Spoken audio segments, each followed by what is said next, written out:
everybody, to DAT Poker Podcast, episode 122. Doesn't matter how many times I do it, it's an awkward intro to say DAT.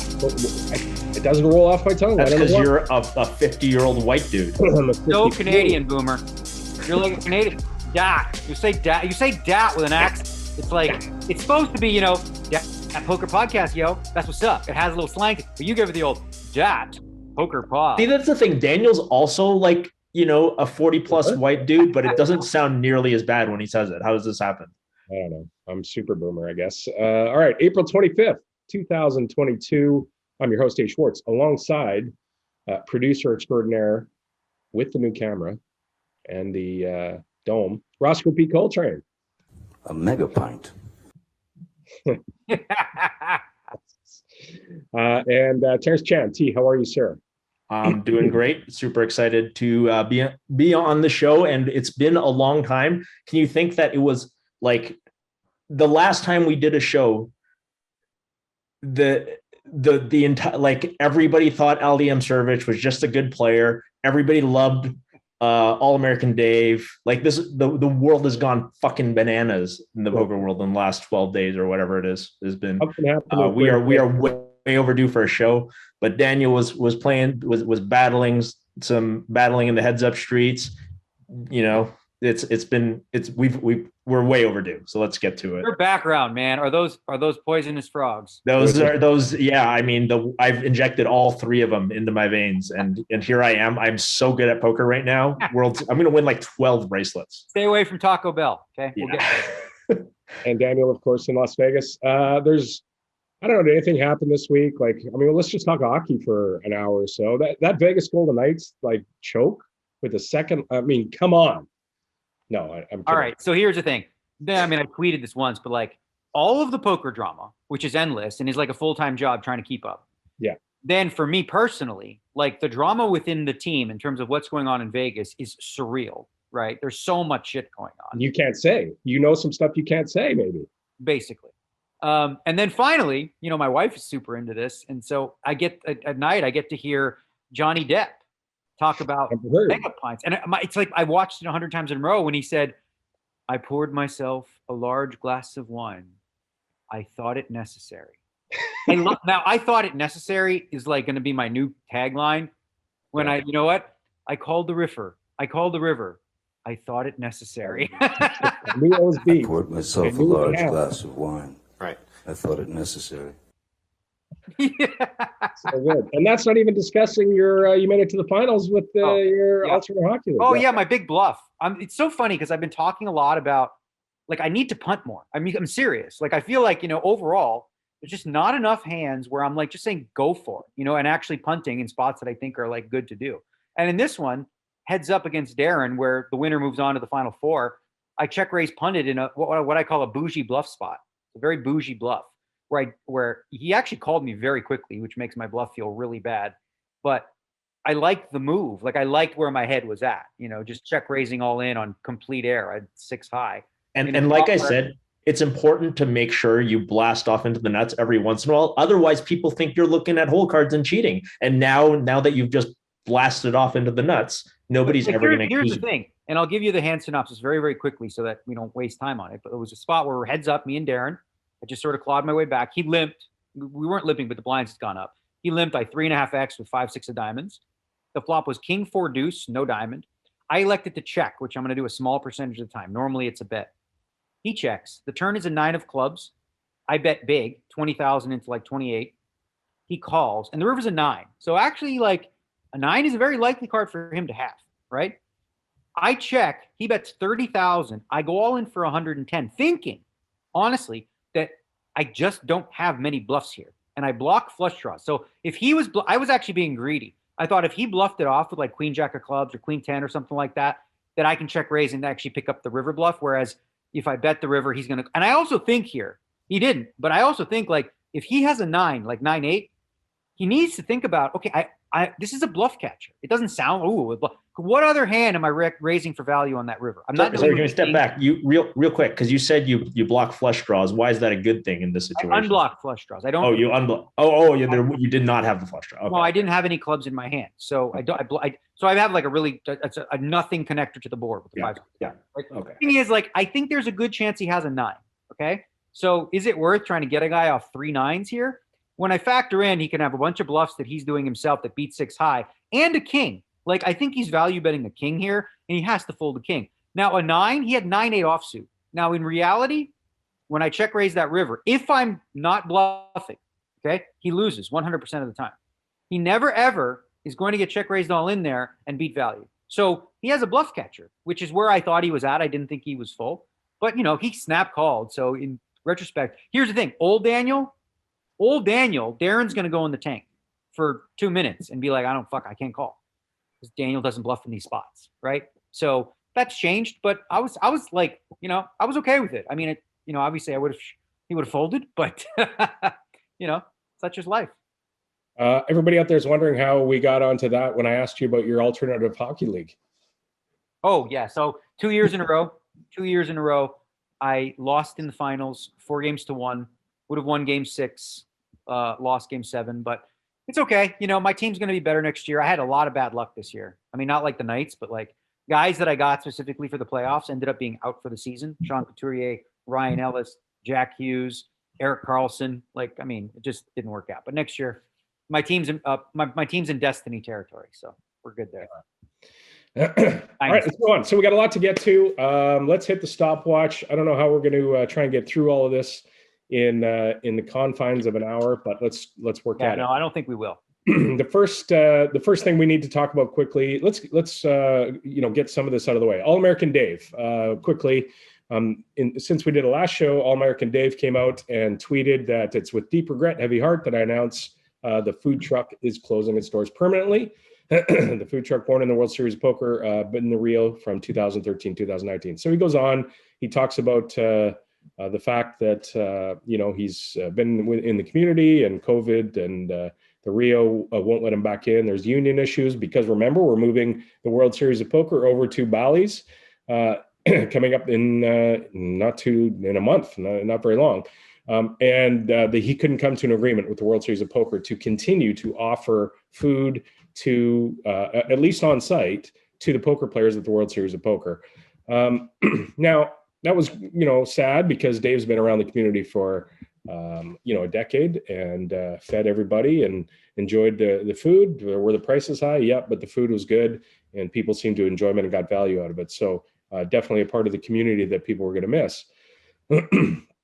And then somebody went on to, I think it was Matt Vaughn, asked Dave, it's very sad, kind of thing. I'm paraphrasing, but can you tell us what is going to happen with people who have balances outstanding for 2022? Because what Dave did was he sold meal packages. And if you bought in 2021 at the World Series of Poker and had money left over, and he offered pretty good discounts. I think the top plan, $1,000, gave you a 25% discount. And you could carry anything unused over to 2022. And poker players who have been with him for a long time had balances that carried over. And the question was asked to Dave, hey, okay, sorry to hear that, but what's going to happen to the balances that we have outstanding for food for 2022? Dave, in a roundabout way, said they'd gone through the money. The company was basically bankrupt. And he was going to try and make people whole by offering coaching or, future services in a company that he might start in the future, which rubbed, a fair amount of people the wrong way. Poker World, of course, has been through, online poker sites that take deposits and then go ahead and spend them to operate. And some of them sort of compared what Dave did, to a poker site doing that. So first off, Terrence, get your reaction to Dave closing down, and then using the balances that for paid food to operate the business with that he did. Yeah, I think my initial reaction was like most people that have been around the World Series and been customers of Dave, is that tremendously sad to see him go. He provided a really useful service. I mean, especially in a place like Rio that has absolutely atrocious food options. And he managed to really make a business that was in high demand and served people well and kept people healthy and was, contributed a lot, I think, to the years that he served the World Series of Poker. But at the same time, it's not wrong what people have said. He did say that these balances are always good to the next year. That was a promise that he's not able to keep. To the extent that's his fault, I mean, I don't know. He said, he wasn't going to be able to he said he found out only in February that he was not going to be able to service the World Series in 2022. And that's like the end of his business. And he says, the business is broke, like you said, and there's nothing to do. But it's not wrong for people who had money on there to be upset. I mean, and you can say, well, look, this guy's lost everything. You got to feel bad for him. And I very much do. And it's easy for me in a position where I only paid every meal. But I mean, even if I'd lost a few $100, I'd be much more sad for him losing his entire business than me losing a few $100. But I mean, not everybody is fortunate enough to be in that circumstance, and they certainly have the right to be upset that they won't get their money. And I don't, he took his Instagram offline because there was pictures of him in Fiji like a month before all this happened. And everybody's saying, well, you had enough money to go to Fiji, but you don't have enough money to pay people back. So, he called it a toxic environment on Twitter. And I thought, this is one of those things where, 95% of people have your back on this, including me, honestly. But at the same time, you do have a responsibility here. If you say that you're going to honor this stuff going forward, and even if it's not quote unquote your fault that you're not able to service, this wasn't a mystery. The World Series has been moving away from the Rio to the Strip for a very long time now. Some contingency plan needed to be set in place. Probably should have kept that money aside. Do I blame Dave? Am I mad at Dave? No, absolutely not. Because it's just like I think the magnitude of him losing his business hurts, whether he was in Fiji or not, hurts him much more than the few $100 to distribute around a bunch of poker players. But they do have a case, I think. Yeah, I mean, you're looking at $30,000-$40,000 ish, in that neighborhood. And I'm sure that the listeners are so ecstatic that we started with a food truck story, since there's nothing going on in poker. But yeah. But here's the deal. So as you mentioned, everybody knew that we were moving to Bally's at the World Series last year. So saying like in February you didn't know, like, we're moving to a new venue. You're selling food subs to a venue you have no idea if you'll be allowed to serve, right? So kind of like maybe it would have been one of those spots where, you don't do, meal plans for next year until you actually know that you can actually, handle that. So, I mean, I get it. It is what it is, but like, I think people are right in that, if they feel owed, this isn't a case of like, it wasn't his fault. It certainly, and whatever, like you said, I don't really care that much, but it was like clearly from a responsibility perspective, 100% on him, right? Took in this money to give people food without knowing that he was going to be able to at all, right? So. All right. We'll quickly move through that. The next thing up is about a week. Let's start the drama. Let's start the real good drama. Let's get rid of this I got $300 worth of burgers drama out of the way and get to the real good stuff. Everybody get the popcorn out, because here we go. About a week ago, Alex Foxen took to Twitter and he tweeted, "Poker blacklist can't come soon enough. Ali," and he's referring to Ali Imsirovich, "Ali is banned from GG for multi-counting and real-time assistance, RTA. I've witnessed numerous chip dumps to horses and many suspicious changes in play from people known to be his horses when deep in online MTTs." So first I want to say props to Alex Foxen for coming out and saying what he knew, or at least that, other people maybe in the high stakes community didn't want to say or felt it wasn't necessary, whatever. He put his balls on the line and said what he knew. Anyway, so Alex takes to Twitter, and the other thing that happened was Ali Imsirovich was playing in the Super High Roller Bowl in Cyprus, and he was on the televised table, and it's folded to him in the cutoff, and he raises it up with the ace-9 with black ace-9 unsuited. Paul Foy is on the button, and he is next to act. He looks down at his cards, and when he does look down at his cards, first off, he's not protecting them very well, it seems. from the angle of the television camera. And it appears that Ali's looking at his hand, or looking down to see if he can see what's in his hand. However, he could also be looking to his left, as people who raise do, to see if there's movement towards his chips or whatever the person behind him is doing. But it sure looked like he was looking at Paul's hand, because it wasn't being protected. Paul folds, and Michael Adamo calls in the big blind. And the flop comes 6-4 deuce, all diamonds. Again, Ali has the black ace 9 offsuit. It goes check. Ali bets. Adamo check raises with the 5-7, I believe, open-ended straight draw. And Ali clicks it back with a small 3-bet back, off not a huge stack, I don't believe. I think they're pretty shallow, which was just sort of a weird line. And Alex calls that out, and he puts a sim up on Twitter, says there is no small 3-bets here. Ali knows this, basically implying that, except for the fact that he knows that the ace of diamonds was folded by Paul Foix on the button. And the 5. And the 5, which is also a key card. So again, 6-4 deuce, all diamonds is the flop. So a couple of these things happen, and Alex calls him out. And now there's a lot of discussion on Twitter about the fact that Ali and others, including Jake Schindler, have been banned from GG Poker for using real-time assistance, and maybe some other things. So, that's sort of setting the stage here. Daniel, I know this, you're obviously quite involved with GG Poker, and, there's things that GG can say legally and things that they can't say legally. And I know you're not GG, but you're a sponsor player, and obviously you're not going to be having all the information that GG has, but, comment on what you can, and comment and, don't on what you can't. But why don't we start with you, Daniel? And what were your thoughts basically when Ali called out, when Alex Foxen called out Ali and others after that? All right, so we're going to have to go back just a little bit. I know, Ross, I told you to pull that up because I've referenced it a couple times. Pokerfuse did a piece. It was all over Poker News. It was about, October of 2020, okay? It was well documented that GG was absolutely hardcore banning people using RTA.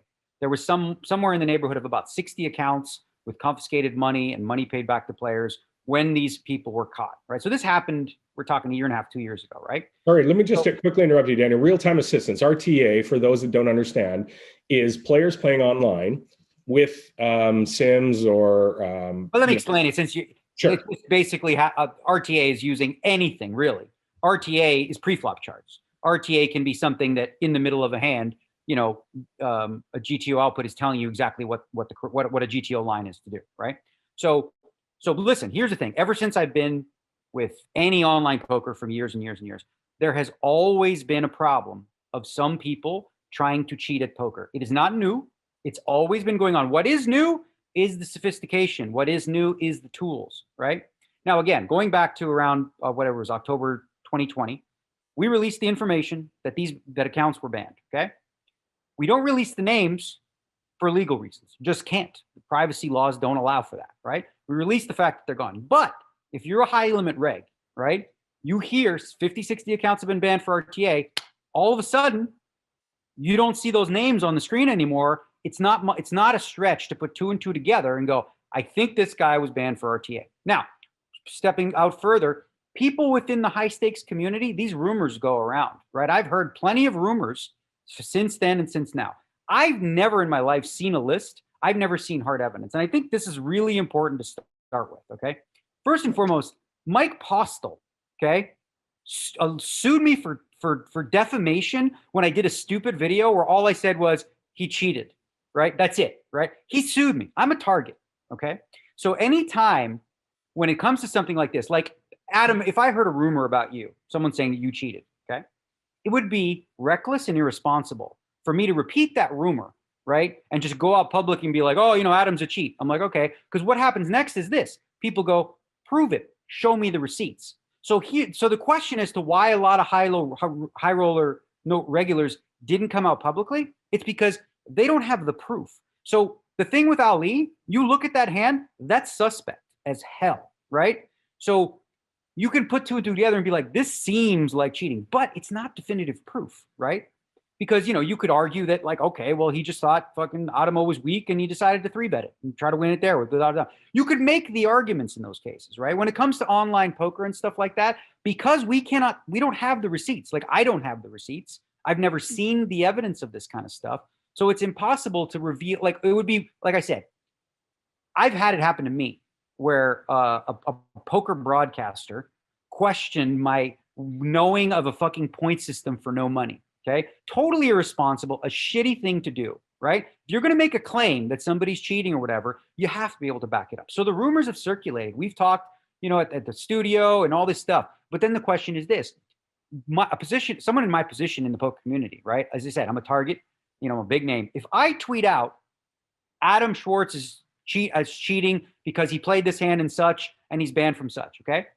All of a sudden, people are going to be like, well, I don't think, you know, now I need to prove it. And if I can't prove it, I can't speak to it, right? So I heard these rumors mostly from the players in the high roller section. I was one of the last to hear about all this stuff. Like, if you look back about a year, I was saying that I thought Ali and Jake were the best. Okay, no wonder they were so fucking good, right?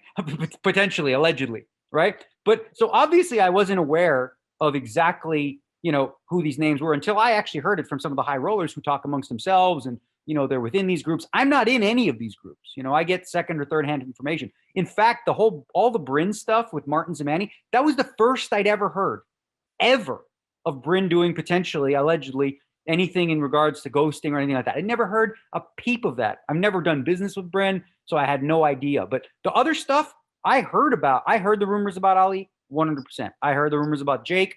I know some other people who were banned for RTA for varying degrees of it. Because here's the thing, right? When you look at RTA, as I said, there's a big scope from simple pre-flop charts that maybe people weren't even sure that they should be using or not or allowed, to full-on collusion, RTA, all that kind of stuff, right? So some of the people in that group likely fall on the bottom end, and there's others on the high end. And probably more extensive detail needs to be looked at for each account, and potentially reinstate some of the people who were not really bad actors. They just didn't even know that they were using a tool they weren't supposed to, right? So without having the access to all this information, which we can't because of the legality surrounding like revealing player account information, it makes it difficult for PokerGo, for Carey, for anybody to ban people, because then you're going down another slippery slope. So if, let's say, Carey wants to ban Ali, how, right? Like, do you have evidence, pure evidence, that you can point to ban him, that he's been cheating in live poker, or he's been cheating online? Tons of rumors, tons of circumstantial evidence. But again, this is what makes it easy, unfortunately, for cheaters to be able to get away with this stuff in the landscape, because of the fact that, especially with online poker, that currently, you know, legally you're prevented from revealing like document. You can't show like, here, look, this is what we have. So I want to talk about two things, because you covered a lot there, but I think there's two really important things. The first is sort of the secrecy of the high stakes community, with respect to sort of like a lot of people knew or suspected that Ali and Jake were up to some shady stuff. Second of all, we'll get the concept of a blacklist for live poker based on what people have done online or what people are alleged to have do, and that's a separate topic. But let's tackle these one at a time.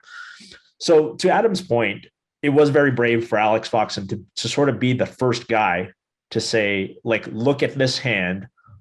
This hand isn't enough, right? If you just looked at this hand, like you said, Daniel, you could just say like Ali made a sick read and blew him off his hand. But with the knowledge, or the, you know, not knowledge, but this very strong belief that Ali is banned from GG, for multi-accounting, for real-time assistance, and from, you know, the rumors that I've heard from other high stakes players that I've sort of talked to privately in the last week, you know, even things like actively whole card sharing and soft playing in ICM spots, and stuff like that, like much worse stuff, honestly.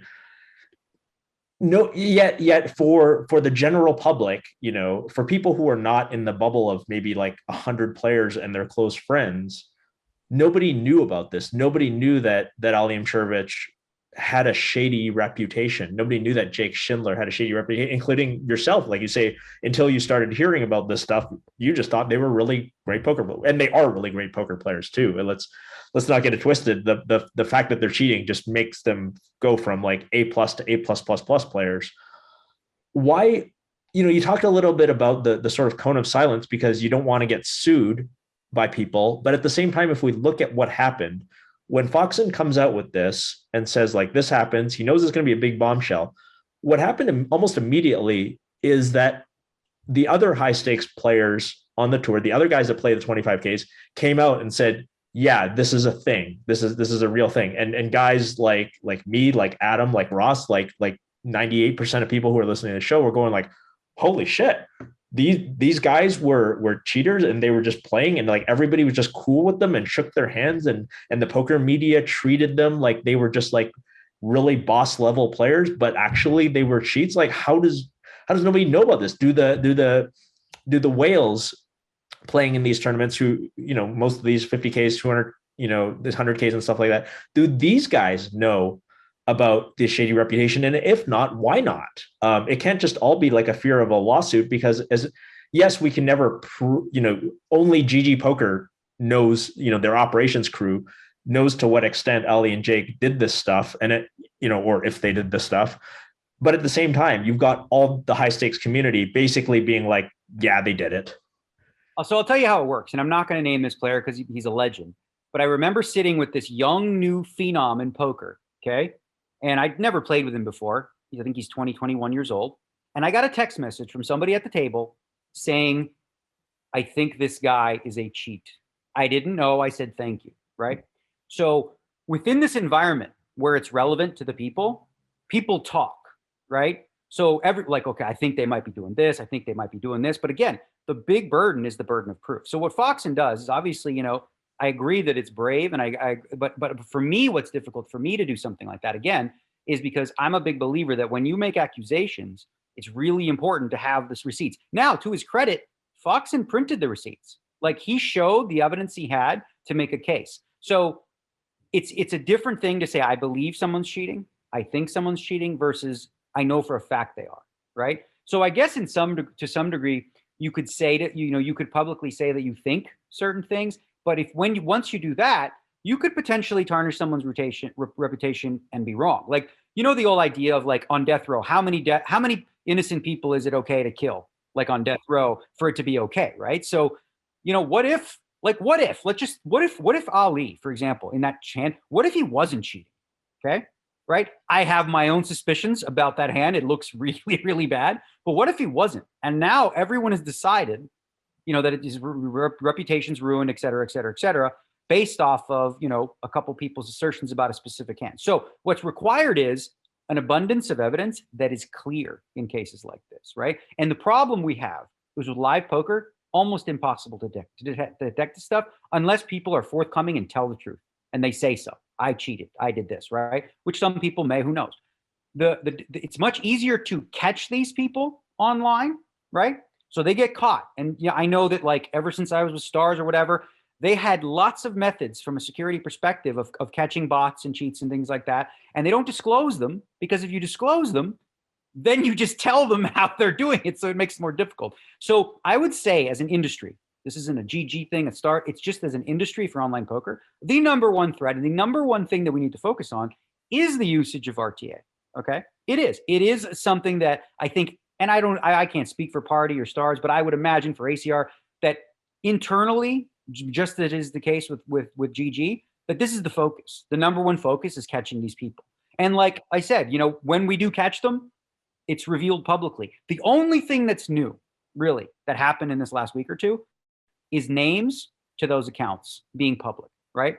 So the question is, whose responsibility is that? And that wasn't obviously done by the operator. That was just done by the people who happened to notice that, like, as you say, I got this email about a bunch of accounts being banned, and all of a sudden, Ali and Jake aren't here anymore. What a coincidence. So I think hopefully I make this clear. If you put yourself in my shoes, a big name in poker, right?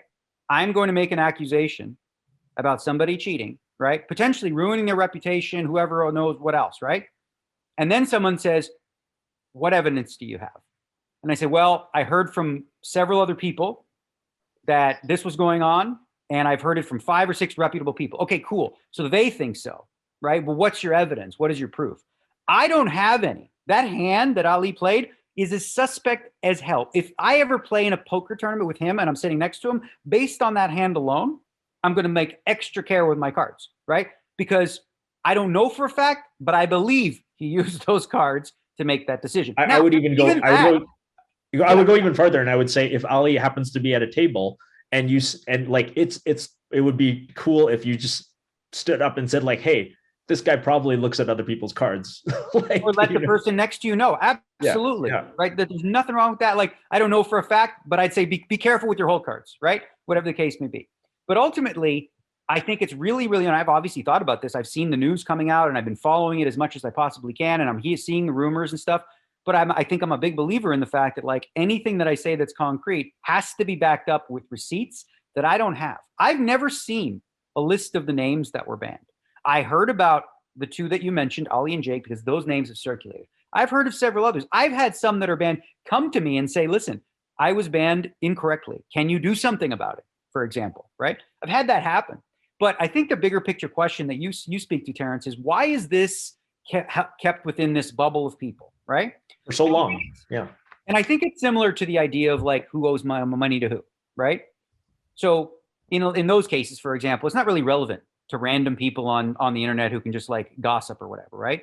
So within that community, as long as you're doing what you can to protect the people that they play with, and again, that's not a perfect recipe, but the alternative is publicly saying that somebody's a cheater without being able to back that up. That's not something that I've ever been comfortable with doing, right? I've had suspicions about a lot of people throughout my 20 years of playing poker, right?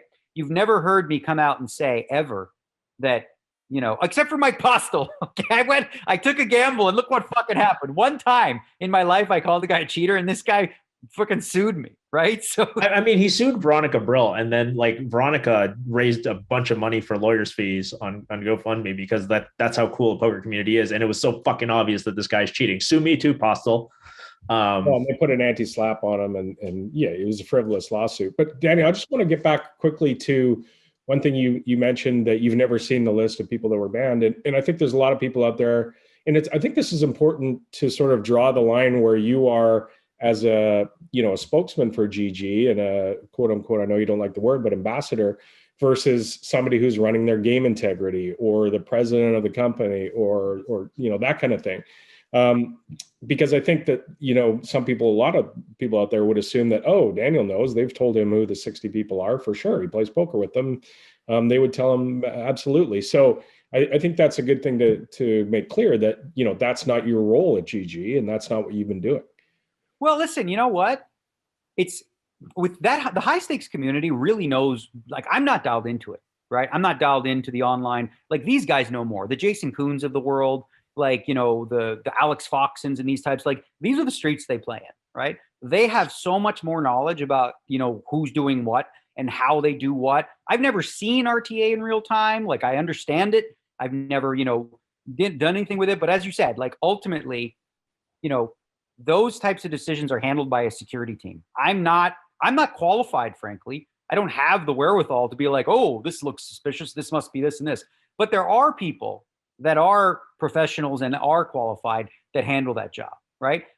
Partly, like I said, the ones that I have heard have been banned come from learning from those people who play in the high stakes regulars, and they do talk about amongst themselves. So I guess the real question too, Terrence, as you said, is this something when people find out, should they, when rumors happen, go public on Twitter and say, I heard a rumor from somebody else that's reputable that this guy might be doing something? Maybe, right? Maybe, but I also think it's very, very important the way that you phrase it, using the word allegedly, et cetera, raising awareness about these types of things. But I'm also very cognizant of, accusing somebody of something when I don't know for a fact. Absolutely. I think we all agree it's totally irresponsible to publicly accuse people of things when you don't have a strong, when you don't have some evidence. I think in this case, the evidence is strong enough simply because there is so much of the high stakes community that really does believe that he did these things, like, whole cards and RTA and all this stuff. And it's hard for that many people to agree on something. I mean, you have Cale Burns agreeing with Alex Foxen this week. Cale Burns still legitimately believes that he was cheated by Alex Foxen. I mean, and so he comes out and says, yeah, I applaud Alex for doing this. I do want to talk about the live blacklist thing, because I want to get to this too. And Terrence, just to interrupt you, can I just set that up? Because I think that's a very important topic, and that's what started all this, right? Alex is like, a blacklist can't come soon enough. But how can a blacklist, given all the different issues legally and different reasons for different levels of what's cheating to one site, what's cheating to another site, can it carry over into the live realm to World Series of Poker, WPT? Can there be a giant industry blacklist for players that are banned from sites or have been caught cheating? And it just seems like the first step for me, Terrence, I want to throw this to you, because you've spent some time behind the inner workings of a poker site, PokerStars and others, right from the get-go. And for me, it comes down to the terms of service. And when we think about some of these online sites and where they're licensed, revising and being more harsh with the terms of service, hey, just so you understand, if you're caught cheating doing this, this, and this is an exhaustive list, there's others that we can do it too. If you're caught cheating, we're going to out you to the community, or your name will be published, or you run the risk of this kind of thing. Putting that into the terms of service to avoid sort of the legal issues and provide yourself some cover for that. Yeah, it's in everyone's best interest. It's in everyone's best interest, the sites included. It's in everyone's best interest that the names can be released. But like you said, it would require legalese that's, again, above my pay grade in terms of how to phrase things in such a way where you could do something like that in the terms of service. Go ahead, Kenney. Yeah, no. I wanted to, Adam talked about the prehistoric days of online poker, which is when I worked. But I do remember when I worked for Stars, in the early days of online poker, one of the biggest problems was not actually like cheating and collusion, because most of the people who cheated on online poker back then were extremely obvious about it. They would just be like two guys raising each other. It was just really lame. But what was a much bigger issue for the sites that wouldn't be known to the players is people using stolen credit cards, people using chargebacks. That sort of fraud in that era was exceptionally common, and that was one of the harder things to deal with. And one of the things that Isai sort of wanted to do with some of the other poker operators, namely mostly Paradise at the time, because I think he felt that Paradise was the only site that he was really confident about their integrity, was let's just start sharing like information about just bad credit cards or chargebacks or bad people. Like that's sort of how it would start. And I don't know to the extent that, because I left the poker industry in that capacity in 2004, that sharing would go on. So if they found players for, if PokerStars found two players colluding, would they tell Party? Would they tell 888? Would they tell GG and so on? Like, I don't know to what extent that happens. Are they going to keep that? I think it is, as Daniel says, in everybody's best interest to do that. So that's the online poker industry. Now, when we get into the issue of you mentioned this, Adam, can we take the people who are known on the industry side, like we said, like GG has the stone cold proof of the people who were cheating in this case. Can we translate that into a live poker venue where they can't play at PokerGo events, they can't play at the World Series events, they can't play, et cetera? It's obviously going to be very hard. I don't think it's impossible, but it's a very uphill fight to do that. It's understandable why the players wanted it. And Jason, let's talk that through, right? So, okay, let's say GG, PokerStars, whatever site catches a player, a high stakes player, a well-known player cheating with real-time assistance, ghosting, whatever, or like colluding with other players, soft playing, like all this stuff. Because RTA is something that, like, unless you're using your phone, you couldn't actually do live. That is the one advantage of live poker, is that unless you've got some sort of electronic device enabling information to you, you're not going to be able to use it in a live whatever tournament. They're doing though, they're caught cheating and they're banned from the site. They are a cheater, yeah. They're branded a cheater by the site, and the site has strict terms of service that says, we are going to out you if you do this. Please initial or sign this, because if you agree to our terms of service and you cheat, we're going to tell everybody that you're doing it. So, okay. One other potential drawback to that, aside from like the legalese beside privacy laws, is this, right? If I say, okay, Adam Schwartz, I'm always using Adam because he's a fucking, like, as if old Boomer would know how to cheat online. I was gonna say, like, the amount, we can't even get him on the Zoom call. He's gonna use RTA. Yeah. So the other aspect of it is this, right? So if I were to say, the site were to say, Adam Schwartz, you cheated, and you say, that's not true, show me evidence, right? When you go down that path, now if you made that stuff public, you potentially also reveal some of the security measures and ways in which you catch these guys, right?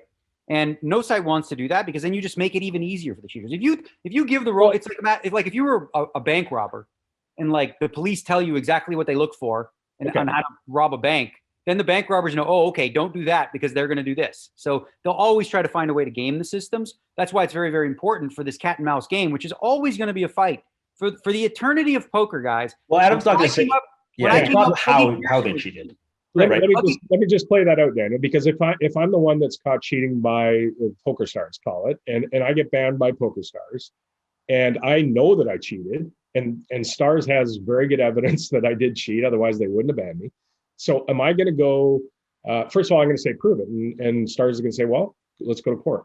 We'll prove it if you want to go to some, pick a court, international, whatever the license wherever the PokerStars is licensed. Okay, we're going to go to court. Okay, Adam's going to get a lawyer, knowing full well that Adam cheated, and go to court to spend a whole bunch of money to lose. Well, Gordon Vayo did it.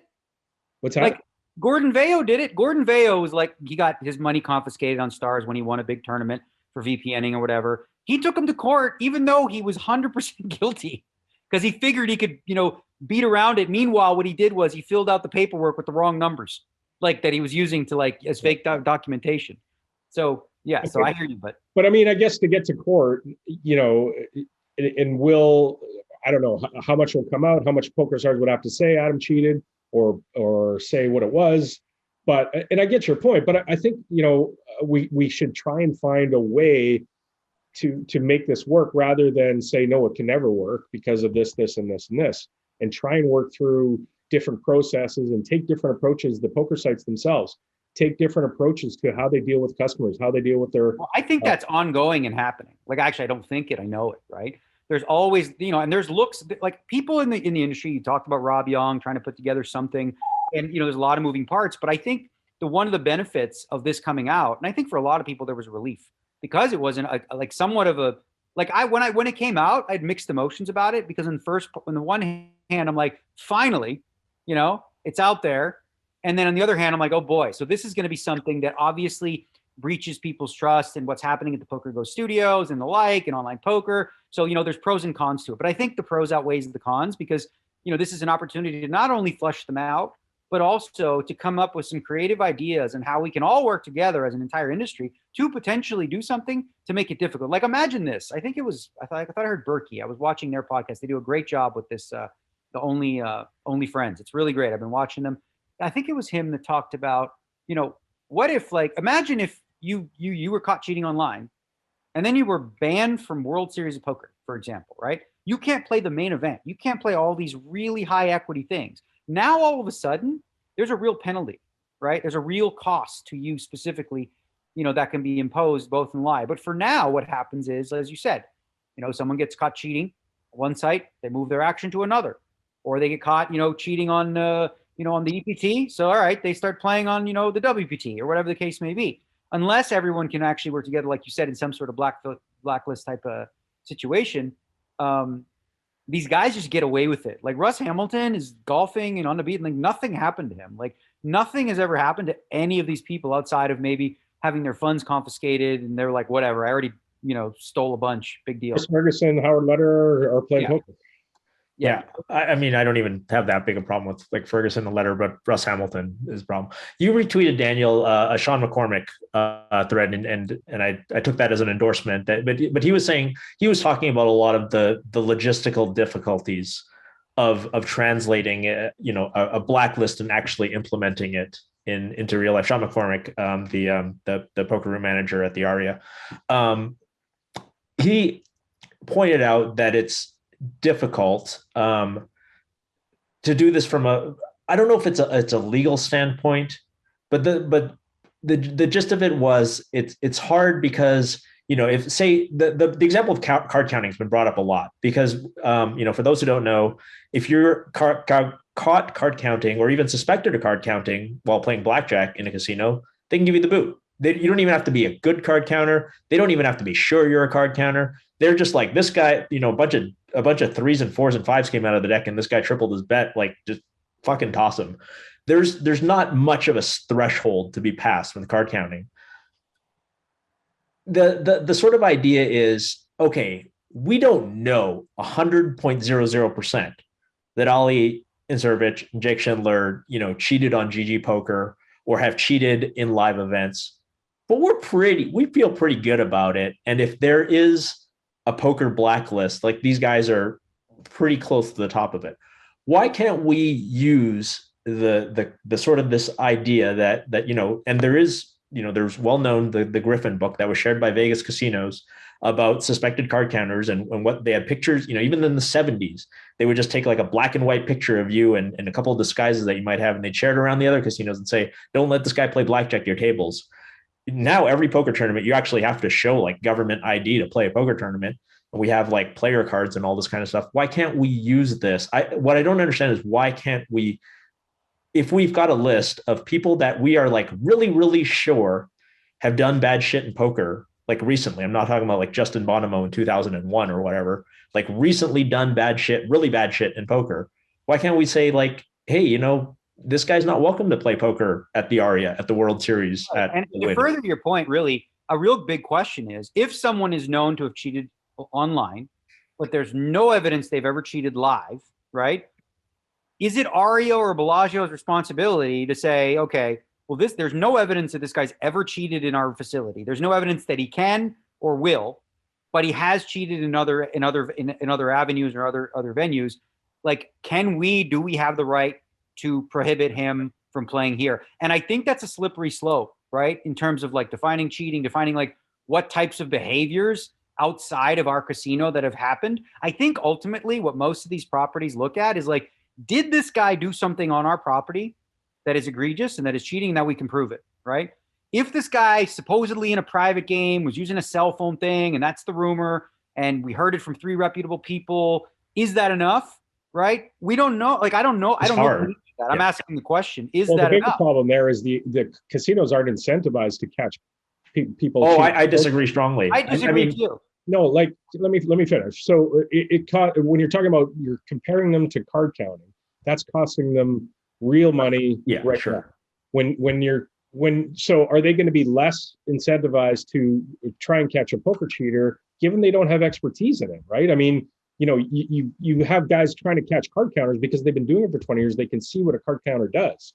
Well, you know, somebody trying to catch somebody in security in a casino trying to understand exactly, you know, outside of the basic stuff like what Ali did to Paul, how's he going to understand collusion? How's he going to understand? I'm going to ask you guys a question. Just to show the example of like the other side, right? You're Sean McCormick at the Aria, okay? Right? So this guy, Martin Cabral, for example, whoever, right? We'll just say John Doe. I said Martin Cabral. John Doe. These guys don't like John Doe. He's a good player. People don't like the fucking guy, okay? 3 guys decide to say, you know what? Sean, you guys are Sean right now. This guy's cheating. He's using software. He's, you know, doing stuff on his phone. He's doing all these kind of things, right? 3 of us that are reputable, that are in the community, right? Is that enough for you? Would that be enough that those 3 guys have said so? Is that enough for you to say, okay, sorry, we can't take your action anymore? So my guess is what this looks like, and you know, you'd have to ask the Rob Youngs and the Jason Coons and the guys like that who have sort of proposed this idea and probably thought about it more, is that first of all, you're only going to, you know, you need some sort of players council. And I think Galfon talked about this a little bit, right? Like, so you get a players council. This has to be people who play poker, who understand the industry well. Like, my name's been floated out there. I'm not qualified for this. Like, but someone like yourself has been, you know, your name has been put up there.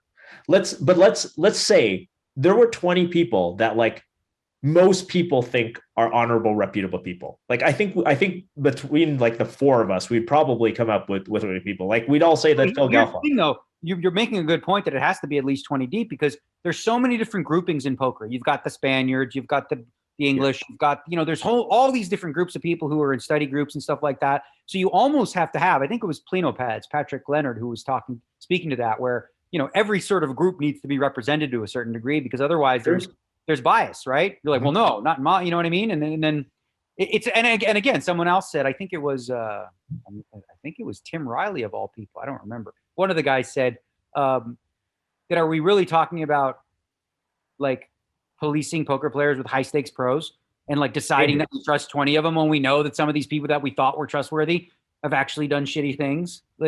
Or do we need like a third party independent, group that isn't even in poker? Yeah, but you get people that they're not going to understand what's going on. I mean, but the thing is, like, for example, like, I think, is there going to be any objection to Phil Galfond being on the list of people? Probably not. Like, can we find, like I said, 20 people like that? I think we probably could. I mean, and that sort of everybody agrees, like, hey, these are honest people. Okay. I don't know, but I want to go back to Daniel's question about, and it seems like we're trying to find the margins of, is this okay, or should this person be banned or shouldn't? Can we just start with the obvious ones? How about we start it with a blacklist for ones that we can all agree? Okay, well, who's the obvious one? Well, I don't know. Russ Hamilton. Russ Hamilton would be the most obvious, right? Or Mike Postel. Whoever it is. Sure. Can we just start with a list? It can have 0 names on it. Right. We could, but in order for that to happen, which I totally agree will be a thing, you have to get every organization, every party alongside each other. And you know what? Even to your point, you don't need them all at once. You could just simply do, okay, you know what? WSOP and WPT are going to share information. All right. That's one grouping. And then you go, okay, you know what? EPT is going to come on board. All right. The Run Good Gear team is going to come on board. And that's, you're talking about the live. Then maybe WSOP.com or GG or whatever the case may be. And you sort of build it from there. Right. So I think it can be done. It's a threat to people who cheat if that starts, right? Yeah. It's implicit. I think the most important thing that you said there that really gives me a light bulb moment is it doesn't need to be everybody all at once. Right. Right. We weed them out of a couple places. They go to these other corners. All right. We talk to those people in those corners. We go, guys, you got 7 or 8 dudes in your games that are cheating. Okay. Join us. We will share information. We will tell you why you need to kick them out. And then you like similar to just like creating a tour or whatever the case may be. You build from one entity, you make it 2 and 3 and 4 and spread it that way. It doesn't need to be all perfect and all figured out from moment one, but I'm all for it. Listen, I want to get rid of all the cheats. I feel genuinely bad for Kerry Katz of all people. Frankly, he's a billionaire dude who didn't need any of this bad shit happening. He's tried to create a service for the poker community with PokerGo and all these high roller events. And like, so much of this is out of his control in terms of like what he can do, but it's a shame. It's a sad reality that whenever you're talking about a lot of money up for grabs, there are people in this world whose integrity goes secondary. Like I said this, I was like, when I grew up, Puggy Pearson and the crew, we saw them as cheats, right? And I look at them compared to like the sophistication of the young kids today and what they're doing, and I'm thinking they wouldn't hold a candle to these kids, right? And it's a shame. So it's not a question of like, because I actually thought, I really did. Maybe I was naive. The younger generation was going to be more pure, and clean and like do it the right way. And I think for a while they did. I really do. I feel like a decade ago, and maybe I'm just naive, right? Like I said, I feel like a decade ago, it seemed like there was a large group of people doing it the right way. And of late, over the last 2-3 years, like maybe since the advent of like real-time assistance being possible, the greed and the opportunity, some of these people just couldn't pass it up. Like I think the games are tougher now. Like it's harder to make a living as a professional poker player. Like in 2008, like one of the brain cells above together, you can play poker for a living. Fucking, I did it. Like it wasn't that hard. One of the things that stuck out for me with Martin Zamani's interview was Martin saying something to the effect of like, I'm broke. I got no money. I got no fucking, what am I supposed to do? I'm going to do I'm going to do whatever. Like I got to get Martin Zamani interview is like if you ever encountered like a 19-year-old kid who wants to drop out of school and play poker, like you just sit him there and say press and hit play, because I think that was like the best advertising ever for like stay in school kids, don't play poker. But I think that is a lot of it, because the thing is, I don't think it's RTA. I really don't. Because why? Because you've always been able to cheat at online poker. It's always been possible, right? Like, you're basically, setting up 2 accounts on 2 computers with 2 internet connections, like, or, calling your friends on the phone. Like that's always been possible. The people who did it tended to be pretty sloppy about it, in my experience, but it's always been possible to cheat at online poker long before RTA was even a thing long before we had PioSolver even, right? So it's a little about that. I just do think that the generation that's sort of just after my generation, so the people who started playing for a living right around 2005 to 2011 to before Black Friday, those guys are, I do think they were probably the most honest generation of poker players because it was so easy to make a living playing honestly. Right. And now it's hard. Like that. What are the edges? Speaking of that, like I've never understood. This is the thing that saddens me. And I talked to Jennifer, I talked to Carrie. It's like, what saddens me the most is like most of these guys who like got caught, that are cheating. They're amazingly good players. Like these are guys that are going to win millions on the straight and narrow, right? But they're still going to run bad. Like, right. But I'm just saying, like, when you're already going to make so much money, like, why go down? Why, like, I mean, it's a different mindset, maybe a sociopathic, I don't know what it is that just allows you to have like no empathy or just no morals whatsoever and do that to other people. But I've always been struck by people who make like, X amount of money and they're like, ooh, I can make 1% more by doing some of the shadiest shit ever when you don't have to. I've never understood, like, you have these live ones. You have these live ones in a tournament, right? And they're going to lose. They're just going to lose. They're going to lose whether you cheat them or not. And you're going to get all the money anyway. Why so greedy? Why are you in such a rush? Because it was like the balls to cheat Paul Flaw of all people, right? Like, yeah, you don't want variance, right? That's what they're I think, yeah. I think that's what it is, because I mean, even really elite poker players will run bad. And when you run bad and you watch that account dwindles, like it sucks. Like we all know the feeling of seeing that your poker tracker just go in the shitter for 3 months. I think the only fix, I really do think the only fix ultimately is we got to just, first of all, we just have to hire the right shaman. Okay. And have all these guys. So we hired the wrong shaman. Because we clearly hired the wrong shaman. We have to hire the right shaman with the best. I can't believe he said, I had to rewind frog poison. I swear to you. Okay. First of all, the whole Martin thing, and I want to say this because I think people might be surprised about this. This was like the first I'd ever heard of anything related to Bryn in any way. I'd never heard anything. I've heard a lot of rumors about other people. His name had never come up until this point. Right? Okay, so just to set this up, Martin Zamani, a horse of Bryn Kenney's, goes on Doug Polk's podcast and spills the beans about everything that Bryn is doing with his horses and what he's done over time. Allegedly. Allegedly. Well, no, I think especially in this case, it's important because I've been looking. I've been trying to find it. Like, I'm like, well, what has he got, right? Because like I said, this one was all new to me. And so far, and I think Berkey was talking about it on his podcast today, so far it's been underwhelming. Like the texts that he shared are not all that incriminating. They're just weird, like don't eat Taco Bell. And like there's nothing in those texts that we've seen that sort of back up some of the claims he was making about, take one for the team or do the right thing for the team or anything like that. Like he made some claims on a personal level, then said he had like the evidence, but the evidence, he doesn't release any. Like the texts that he released were just weird. It's the start though, right? This on the other hand, what I'm saying is at this point, this is a perfect example. Yeah. I have no idea. Like I don't even have a strong opinion yet on this whole Bryn thing because like I said, I've only the first I'd heard about it was so far. There's no evidence of that. I agree. Outside of Martin saying this is what Bryn told us, but he's got texts, he's got screenshots. And so far, we haven't seen anything. Lauren Thomas has also come out, and I've seen those, right? And those are about money and about Hugo and this and that. And there's not the text. Sorry, not the text specifically, but the description of what's going on. Sure. So it sounds to me, what it sounds like to me, that seems legit. And then past this, we don't know. It seems like Bryn had a stable of horses, right? That seems like ABC. Okay. Seems like he was putting them into tournaments to hit guarantees. Okay. Seems like we're there. Seems like, based on some other internal evidence, that when Lauren Roberts was playing, he told all his guys, go get her while befriending her. All those things seem pretty reasonable to say. Past that, there's like speculation and whatever and guessing about specific, but there's like nothing that I've seen at this point that leads me to believe. Like, I mean, again, I don't even know how to explain this, but like, there's nothing. And the Lauren Roberts point, so Lauren Roberts is a very wealthy, I think she's wealthy from finance, person who would play high stakes games. And obviously she was not a pro. And Bryn was apparently very good friends with her, or so Lauren thought. But as soon as she jumped in a game and he was staying at her house, he would just go tell her horses, just get in this game and just take her for all she worth. That's not in itself like illegal or against site rules. She also did say one other thing. She also made one other claim that's possible, that he won a tournament on her account. Okay. So that would be multi-accounting. That would be using an account that isn't yours. That's cheating. Okay. And Lauren is very much at blame for that herself. So Lauren is making that claim that she was implicit a little bit, right? And yes. Especially because she is like a fish account. She's the victim. Like, don't get me wrong. She's 100% the victim in all this, obviously, in that case.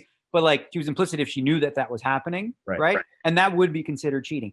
That's her saying that. Like, it sounds plausible. It sounds like many people have backed up this story, but I haven't seen evidence of it. Yeah.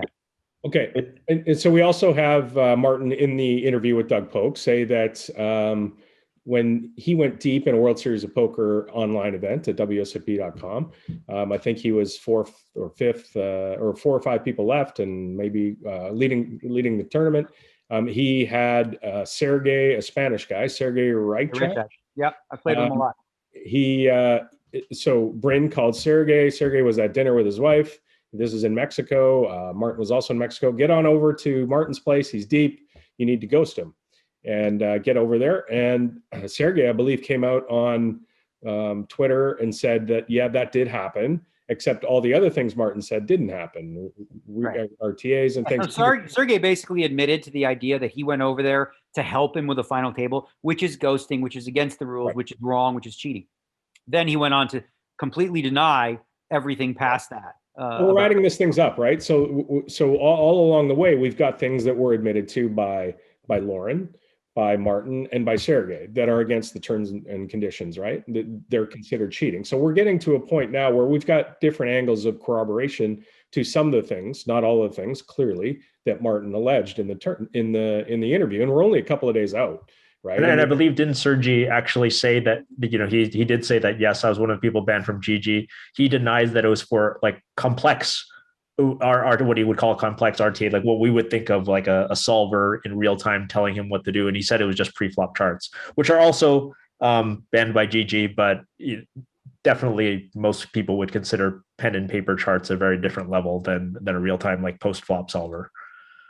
Yeah. But he did say that on his own, so I don't think we have to speculate that like Sergey is right. I think the one case where it's safe to say something is when the person says it themselves. Yes, right? Like you're like, I did this. I'm like, then it's okay to repeat. He says he did this, and I believe him. Right? He could be being coerced, like a police interrogation style, where they beat it out of you. But it seems like that was pretty honest. At least his version of honesty in revealing the first part of it. The rest, again, he's denying anything further. But we're getting layers now, right? We're peeling back the layers, and more things start corroborating for sure here. So the next thing that I think there was a lot of discussion about was Bryn's relationship with GG, because and it's really hard, because if you think about sort of the lifespan of Poker Stars or Party Poker versus the lifespan of GG, did this all in a very short period of time to get to where they were. If you think back to when Bryn was, heavily involved, I believe, sponsor player, had a large affiliate program with GG. It was sort of at the beginning when Bryn brought a lot of traffic or a large majority of the traffic to the site and put up, guaranteed tournaments and there's a lot of discussion about Bryn putting people in to get to the overlay, because he didn't want it to come out of his affiliate revenue, because he guaranteed it through his affiliate, program. And so, what does, where's the involvement with GG in this is been sort of speculated about on Twitter. And when you think about it, it's sort of a master affiliate deal. I'm speculating here, but I'm guessing that because of the size and the amount of players he brought, and the size of the tournaments and the size of the guarantees that were put up, it's fair to assume, I think, that Bryn was a large affiliate with GG. At the start, when a site is just starting out, liquidity is so important, and for Bryn to be able to bring a lot of these players and start driving, we saw it with Full Tilt Poker. The big names bring smaller players. So this was a reasonable approach by GG to go and get Bryn, or have Bryn come to them and say, hey, I can bring you all these high stakes nosebleed players, and maybe you can build from the bottom up from that. And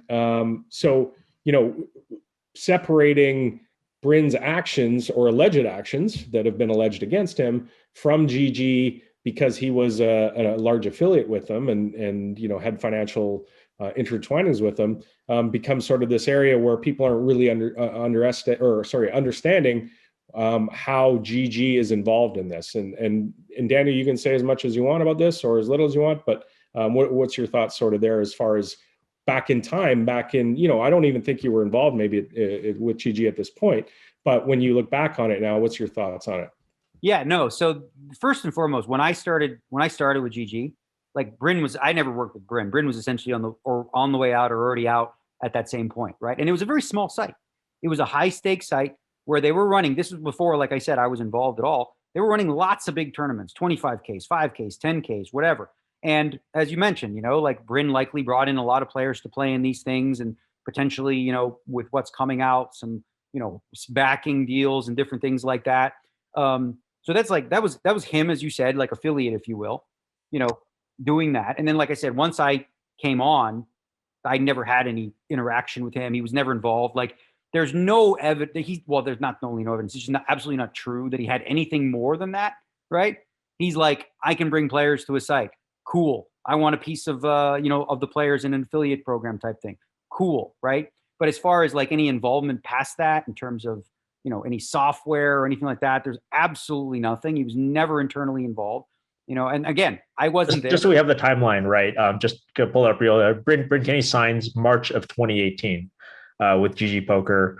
This stuff is mostly, I think, alleged to have happened during the beginning of COVID, right? Because as I understand it, when COVID happened and all the live poker was shut down, there were some whales that wanted to play like big tournaments. No, I think it was well before. It was okay. So it was well before COVID started that the stuff is alleged to happen. Okay.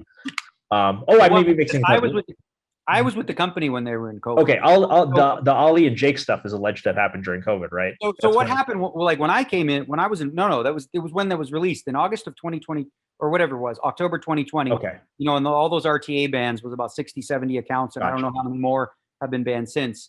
That was about 2020. But as far as like the COVID thing, I was already with the company. Like I said, when I started with the company, it was a very small site. It was, like you said, pretty dominant and just high stakes. They didn't really have mid-stakes tournaments. They didn't have anything like that. I started with them, and we built out, and we obviously blew up, since then.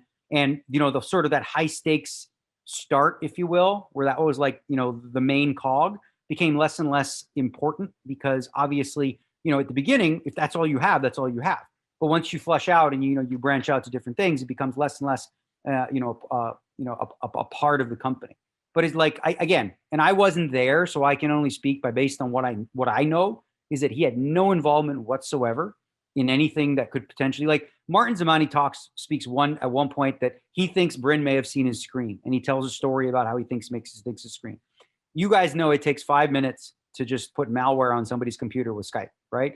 The allegation is like baseless and unfounded and kind of irresponsible to say that he was using GG software, just like what, out of the blue? Like, you're not saying that that, you're just, hope you're just throwing shit out there, right? Like in the same vein that when Martin started to get a little too wasted and smoked out, he started saying, I don't know, I'm tinfoil hat right now, but I think the RNG might be a mess too, which is like something whoever loses online always goes to. Like I almost did WSOP trying to be professional through all that. I'm like, I was playing against Doug, and I'm like, buddy, I don't know about this fucking game. It seems crazy to me. And it's just part of like, what happens when you start losing on poker. But as far as like, that's the thing, is like, I hear allegations against individuals, but there's nothing that I've seen or heard or whatever that specifically deals with like any of the online operators, not only GG, but Stars or ACR. As far as I know, in Party, like they're all doing their best to curb cheating. I would find it highly unlikely that any of the sites that I talked about, okay, have management involved in some sort of like staking deal to collude and ghost Lauren Roberts or something like that. Like, it's just so outlandish and so out there that it's like, just, again, there's like it's literally just throwing a dart and going, maybe this is a thing, right? But there's actually no evidence of any of that happening. Yeah, no, I haven't seen people. I think, well, the one thing that probably stands out to me as a potential conflict of interest is this sort of, Adam mentioned it, that Bryn as an affiliate, he's telling his horses to gamble it up during these guaranteed tournaments so that there's more rebuy, so that money doesn't come out as affiliate accounts, because either his horses get more chips, in which case, he'll do well, or they've made the guarantee, in which case he doesn't lose money on it. That to me struck me as the conflict of interest with GG. I think the concern that people have right now is that, was I a poker player who happened to be playing on GG in 2019 or whatever? Was I cheated by Bryn's stable?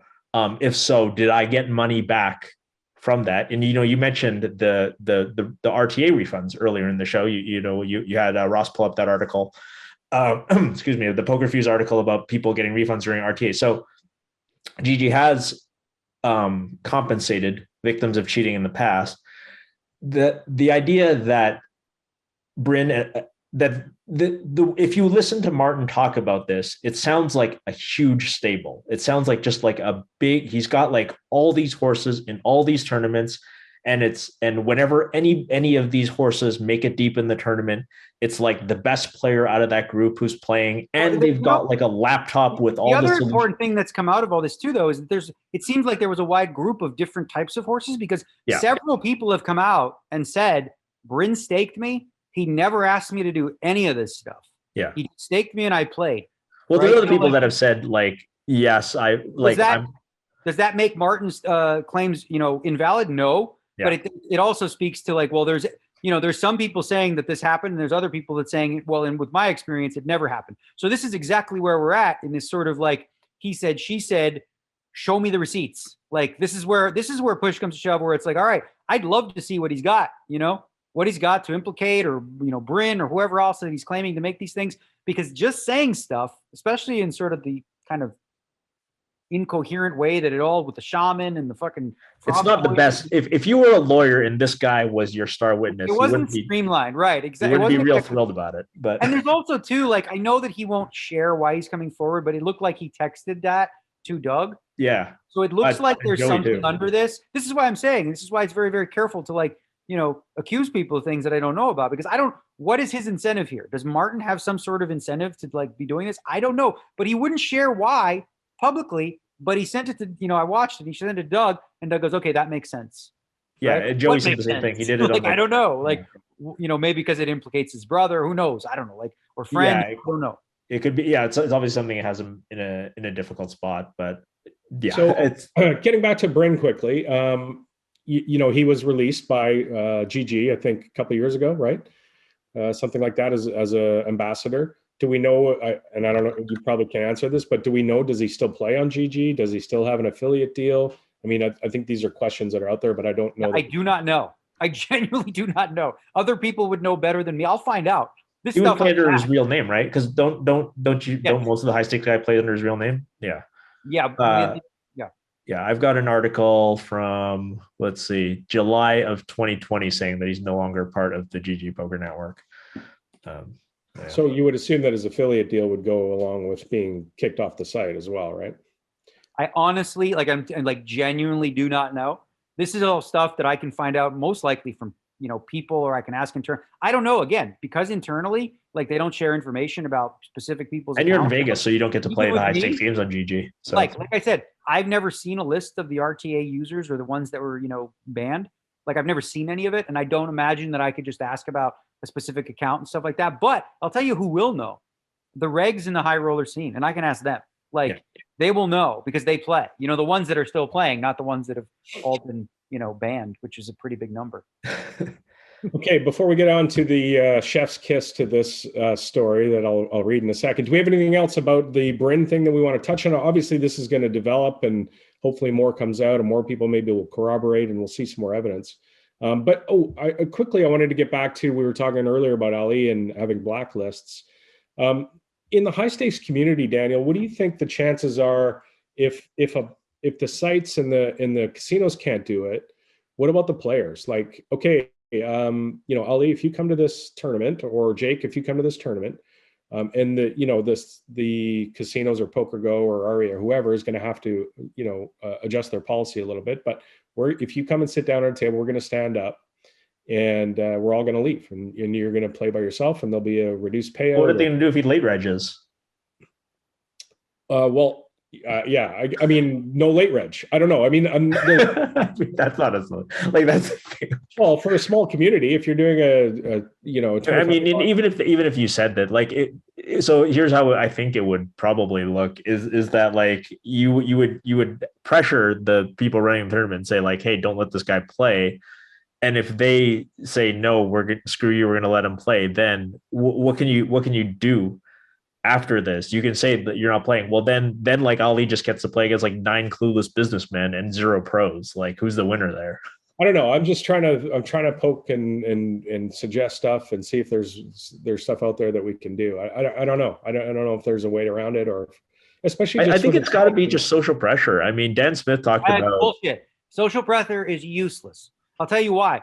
Like, so all these allegations were happening with Ali, right?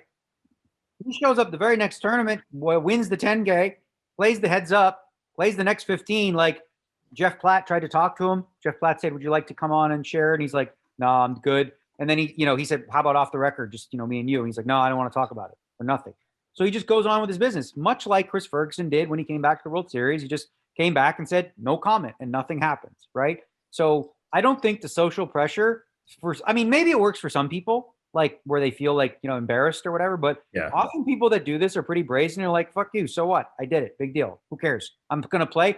What are you going to do? It's essentially, what are you going to do about it? And we have to figure out ways to do things about it that are impactful. We already have ways to get rid of them online by banning them. We've got that going for us, right? To clean up the online poker streets. Now, taking that a step further, when we know a bad actor did something over here on the left, we get rid of them over here on the right. So you can't just keep jumping around and playing in games like it's no big deal. That's maybe, like, I don't know if we put a bow on it, but like that may be the silver lining in all this, that everybody in the industry goes, guys, this is important for our survival as a group to all move forward and do what we can to get these bad apples to stop because it hurts everyone when this stuff happens. It's not just the people that were affected. It hurts everyone in the industry. So like, again, everyone's incentivized except the cheaters to like get on board with doing what we can to get rid of them. But again, now we have to go down the slippery slope of like, all right, what is verifiable evidence that we can prove? Are we going to use a jury system, like you said, of like 20, 30 people? How do we implement this logistically where it's fair? How do we ensure that nobody was, labeled to cheat improperly? It's not as easy as it seems. It takes a lot of work to do this. Yeah, no, I don't think it's easy at all. And I hope we take baby steps. Let's take a small step to finding a way to have a blacklist, to finding a way to excluding cheaters from our community, so we clean it up. And like, this was the example I was going to use earlier, right? Let's say it becomes public knowledge that John cheated Bob in a sports betting thing. Okay, he clearly cheated him, stole from him, did all these things. We know this now, right? Okay. So this guy's a shady individual. We know that he's willing to cheat. Can we use that, even though he didn't cheat at poker specifically, as a bang on as a mark on his character as being a bad actor and saying you can't play? All these sort of things have to be hashed out, and there's a lot of little different angles, right? Online versus live, is that the same thing? A guy cheating in a sports bet, is that the same thing? A guy cheating in a Chinese poker app, a guy cheating at chess, backgammon, like how far? A guy cheating on his wife. You know what I mean? Like, how far do we go before we decide, what constitutes? But I will say this is that, if you get the right group of guys and girls together, I think you can do this because I think I do trust still. And you talked about being naive. Maybe I'm the one that's naive now at this point. I do think that if we get people in the industry that everybody agrees, like, hey, these are smart, intelligent people, and they have the intelligence to make decisions. I mean, like Jason Kuhn, would you trust him to make a decision? If you presented Jason Kuhn with like all the facts and all the evidence, and this guy did this thing, should he be allowed? I'd say yes. I'd say absolutely. He has that. The thing. Then you have the issue of like, okay, so the American crew that he's good with would say yes, and then maybe I'm just throwing out like we'll use a random country, the Estonian contingent, right? Maybe they're like, well, we don't know. We want one of our guys in. So then, like you said, you have like not everyone's going to have the same amount of trust depending on with which group you are within. Like the people that are within their own groups, they trust each other. They don't trust the other guys. Yeah. Right. So maybe Kuhn, I don't know. I think Kuhn is universally trusted. I do. I believe, within the Asian communities across the board. And I think he's a great person to have on the job. And he is on the job. He is on the job internally on GG. He's far more advanced in terms of his understanding of these issues and, how to spot them and all that kind of stuff. And, he has interest. Everyone has interest to make sure the games are as, fair and square as you can possibly imagine across the board, online and live. It benefits us all. I just think they're way more good guys than bad guys. And I think if we, empower them in a way, and like you said, we do have to codify like what's blacklist worthy. Like clearly cheating on your wife is not, but cheating at poker is, and then there's a bunch of stuff in the middle that we got to figure out. I do think it has to be codified, but I think, like Adam says, we can take baby steps towards it. We can start making the world a little better poker wise. Right, we're going to end on our favorite topic around here, and that's making fun of Phil Hellmuth. So that's the first thing he predator did, shit, bro. Please, I hope to hear. Can nobody talk and we just have like of the best clips of the Persson match? Okay, well, before we get to the Persson match, Phil took to Twitter, and I only know this because it was in a story, because I'm now not the only one blocked by Phil Hellmuth on Twitter. Daniel, soon it's just going to be only Ross reading us Phil Hellmuth tweets now. So this was different for me. Like, obviously, Phil's a sensitive guy, right? So I was watching the match between him and Persson, and Persson was going at him. He was the amalgamation, as Ali put it, of like everyone who's ever wanted to talk shit back to Phil Hellmuth in like one body of a shirtless, like tank top dude, right? He was like literally the embodiment of it. So I tweeted out, not sure how to put into words what I just witnessed. Essentially, I saw Phil call the floor on a guy while simultaneously calling him a motherfucking asshole, right? So Phil didn't like that because, I don't know, he thinks I'm calling it apples and apples. He blocked me on Twitter for that tweet. I'm like, bro, his buddy. That's just a funny tweet, I am officially unblocked. We haven't talked since. I sent him a text and I go, you need to stop being whiny, because here's my take on it, right? Was the guy over the line? Several times, plenty of times. Was this the bird? Oh, he gave him the bird. Phil has called you a motherfucking moron. Like, what's worse? You can do the bird on WWE. You can't say fuck on TV, right? So the thing is that the guy was over the line, and against anybody else, like if he was doing that to Eric Seidel or whatever, you get it. But Phil kind of brings this on himself because he's been doing this for 20 years, right? And here's the thing. If you dish it the way that he does, which you shouldn't in a lot of cases, you got to be able to take it. And it's really embarrassing for him to go, floor, protect me. And am I going to get some protection? Where was Terrence's protection when all he did was fucking call down with King 10 high, and Phil calls him a motherfucking moron, among other things, Yeah. And I'm just one guy. I'm one of literally like there's like 200 of me with a different story, right? Like with a different, that guy, that Romanian guy who, when Phil in the main event, I don't remember his name, but you might know because I remember him being Romanian, but like Phil went off on him at the end. Jack Effel gives him a penalty at the end of and then before the start of the next day, Jack rescinds the penalty, which I thought was just an absolutely atrocious call by Jack, because that guy because Phil absolutely deserved to get a one round penalty the way that he was abusing this guy. He's been abusing people forever, and like you said, Eric Persson just out Phil. He was more Phil than Phil on that day, and he was running good, which made it better.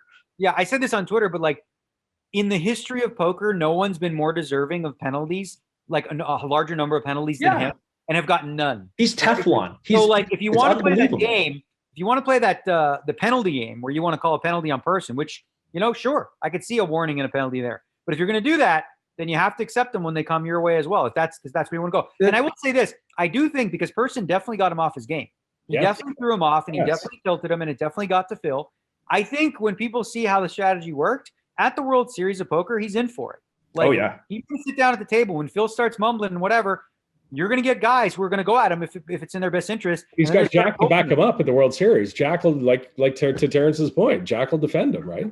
Well, I think, but again, like, as long as what are you saying? If you say stuff like, Phil, you're a terrible poker player, I destroy you, let's play for 100K. You can't, what do you give a penalty? Penalize that, yeah. When Phil says this on the greatest, they, like, you can't give a guy a penalty unless they're specifically insulting him or saying, giving him. I will say, I don't think everybody's the personality for this. Like, for example, Daniel, I don't even think you have the personality. Like, even if you were to use that, now that you know that exploit, like in poker, an exploit, guy folds too much, you bluff him more. The exploit on Phil is to give him a dose of his own medicine. I don't think I'm going to get under his skin a different way, and this is what I'm going to actually do. No, I agree. But not everybody has that personality.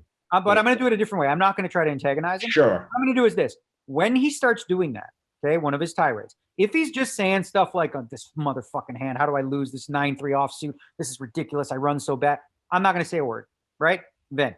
If he says at any point, this motherfucking moron, right? Which is what he does, I'm calling the floor instantly. And I'm going to say, floor, Phil just said to this gentleman, he called him a motherfucking moron. The gentleman didn't do anything. All he did was play his cards, and he didn't say a word. So give him you take it as you will, right? And then that will set Phil off anyway, right? But that's actually, I think, what people should have been doing with him a long time ago. Exactly. Right? Everybody should just let it go. Everybody just finds it funny, right? And like most of the tournaments that, like when Phil's playing in like the 10K whatever, like most of the 90% of the field, like they're just like they roll their eyes and they just don't care.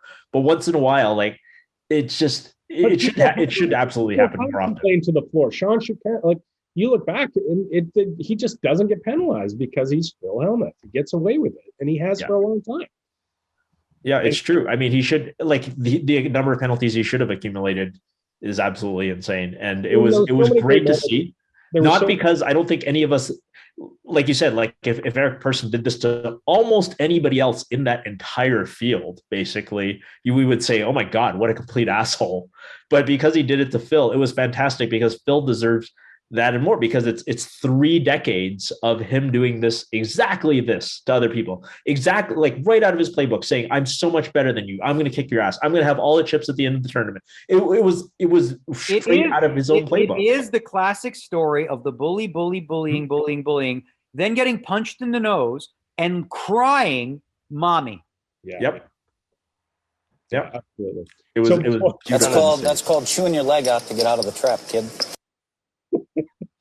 How about the tweet he sent out about all the cheating in poker that came out this week? Wait. My favorite thing, too, is when Phil now, the next day, right? Phil wants to give a genuine apology. This is the best. Right? Yeah. So Persons is actually playing a match against Dan Shack.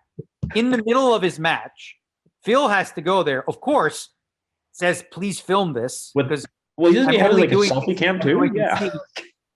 Yeah, so please film this. Get this on film. Look at me. Look how I'm the bigger man. I'm going to shake his hand, right? Where, like, if you genuinely meant to do that for the sake of doing it, right, you do that in private, but he made it a spectacle to sort of be like, and this is kind of a pattern with Phil, right? So he's had outbursts, right? Plenty of times. And, sometimes he crosses the line, like the burning down the building. He comes in the next day with Chino, when he literally said to Chino in a PLO hand, Chino played a hand standard, like ABC, fucking chip leader, PLO, Jack, 7-9, ABC. Phil said, you idiot! You're the worst player in this tournament. You shouldn't put a penny in with that hand. You're terrible. And that, right? Well, he apologizes the next day, so all is good. It's like, okay, bro, we've had 20 years of these repeated patterns of apologies. How about just stop doing it? And it's only when it's public, right? Like I got a tweet too. Like I said, I'm going to apologize officially to Terrence Chan, and that's just like one of those tweets. But it's only when it's public. It's only because like Sarah from Poker News interviewed me, and is making the rounds on Twitter. It's only when it's public. But like there's 1 degree of separation between Terrence and Phil Hellmuth. He could text Daniel, say, "Hey, what's Terrence's phone number? I want to send him I want to call him and apologize." It would be so easy, but he'd rather do it in a public forum. It was pathetic, him standing. I will say this. I'm a big believer that doing a good deed, even if you're doing it for the wrong reason, like say, for example, if you're giving money to charity, I think there's a benefit in giving money to charity and not telling anyone. And there's benefit to giving to charity and telling one, because bottom line is the charity gets money, right? So something good happens from it. Now, it's self-serving in the way that he does it, but it still happens, which is overall a good thing. The fact that he does that, I actually, But my point is, when he just berates some guy, like some random plumber from Wisconsin who's playing a 2,500, like he doesn't go out of his way to apologize to that guy. Never, ever. No. Because it's only when it's caught on cameras or I think the one time where he in the live reporting or whatever, right? Yeah. I think the most egregious example of him not getting a penalty was the World Series of Poker main event, where he later bought the guy in for next year. He gave him $10,000 in cash, which I think was like a good thing, because what he did was egregious. In the main event, if you guys remember, it was a spot where a guy bets, Phil calls, okay? Now a third player goes all in, right? The other guy has a decision, the first better. And Phil, in the middle of the hand 3 ways, throws a tirade of like, this motherfucker, he moves in when I have this hand and da-da-da-da. So it's essentially folding out of turn, right? In a big spot where now this guy who has a tough decision to make has just lost his protection, where he might be worried because Phil had more chips and go, oh shit, I don't know if I can call because what if Phil has the set? But now he knows Phil's out, right? So that is where like it impacts. And he didn't get a penalty for that. And that one is like, of all the things he's ever done, like I think he would even admit this, that that one he definitely deserved the penalty for. And then, sorry, getting back to, Phil took to Twitter about all the cheating that was brought to light this week, and he tweeted, "These guys have damaged poker. Their scandals will scare away millions of players, especially online players. And imagine that you're a young player and you look up to these guys, you seek them out, only to find out that they're cheaters. So you pursue another profession. Sad." This is the man that was like, he's so unaware. It's so fascinating. This guy, he was the face of the biggest online cheating scandal in history. He was the face of Ultimate Bet when Russ Hamilton was stealing fucking millions from his players. And he's got the nerve to say these guys have damaged poker. And he took the money all along. And but these guys are. I will say this. I have it on good authority, and I feel very, very strongly in saying that, like, not that that he did not know that was going on. Oh, yeah, he knew, but he knew that there was something wrong and stayed on and continued to take money. I don't think he was involved. I'm saying, he wasn't involved when, he did not know that Russ Hamilton. I did, because I remember years ago, by the way, I knew Russ was not a guy I wanted to be in business with. Because Ultimate Bet, I was talking to them about potentially doing a deal way, way back when, right? At the very start, I met with Greg Pearson. I met with these different people. Then they told me Russ Hamilton was involved. Okay. I said, no, thank you, on the spot. Because this guy had a history already of being like he smuggle free, screw old ladies in Florida out of their jewelry and all this kind of shit. Like, he had a really bad reputation. So I was like, I don't even want to deal with this. So I was not all that shocked when when that happened. I mean, obviously a little bit, because like, you don't know that was when online poker was at its infancy, right? I will say the biggest thing that Phil does that is, I don't know, to a fault, is he's very trusting of people, that similar to like, the Trump, where if you praise him and admire him, he gives you a long leash of trust far beyond what he should. And he surrounds himself with some people sometimes who are like absolute scammers, like absolutely screwed people. But he's like, oh, he's not a bad guy. He's not a bad guy because he likes you, right? Like, Putin's not a bad guy, Trump, because he says good things about you, right? So Phil sort of, he wants to be liked, which I think many of us do to different degrees. But one of the biggest things with him is if you show Phil like the respect or whatever, then he becomes like an easy target to be associated with some less than stellar individuals throughout his life. Yeah.